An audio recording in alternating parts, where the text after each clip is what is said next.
Carla Gasparino on this fast-moving story and the so-called emergency declaration that could be close. Where do we stand? I'm talking to sources close to the White House. What they're saying is that the likelihood is that President Trump is going to hit the button on the emergency declaration. And one of the main reasons why is that what we're getting is data from inside the White House where they are projecting that if this impasse doesn't end soon, there will be a real economic impact, that GDP will likely slow. Like, when will this happen? We don't know. People are talking to me about weeks, but it's somewhat, that's in Washington terms, as you know, that's somewhat imminent. So if this thing doesn't end soon, there will be a real economic impact. Generally, if GDP goes down over Donald Trump's wall, there's a feeling in the administration. Already Mark Zandi of Moody's has put about an $8+ billion peg to this, right, and a couple of tenths of points worth of GDP. Absolutely, and their internal data is showing the same thing. So that's what has administration officials worried. So what does that mean? The likelihood is that what people are telling me is that next week we could see very well Donald Trump hitting the button on the emergency declaration and letting the courts decide. I mean, that's kind of what. And he'd have some cover then, right? The shutdown ends.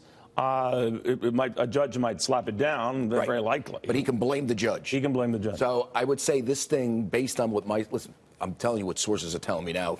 As you know, all this stuff changes. The president could have a huge change of heart and say, no government, no emergency declaration. I'm going to, fight this out.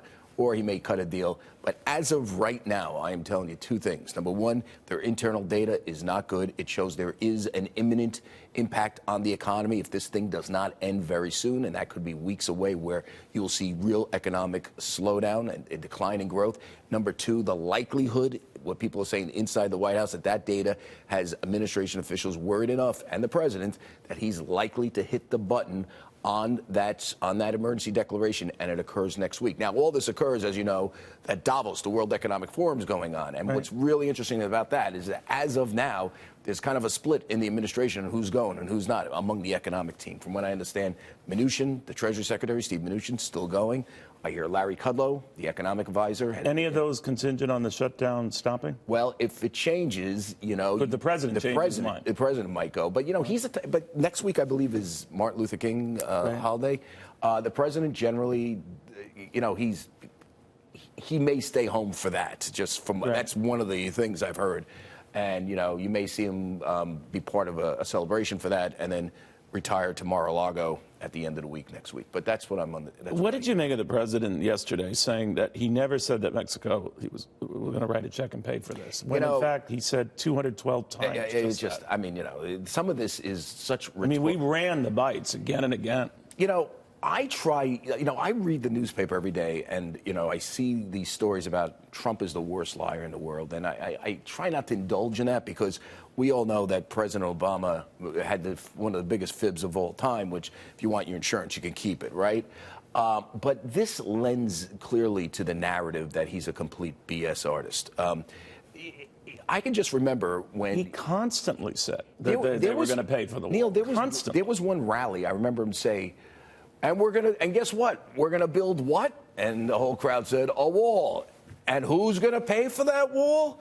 Mexico. We ran some of these clips yesterday on my Fox News show.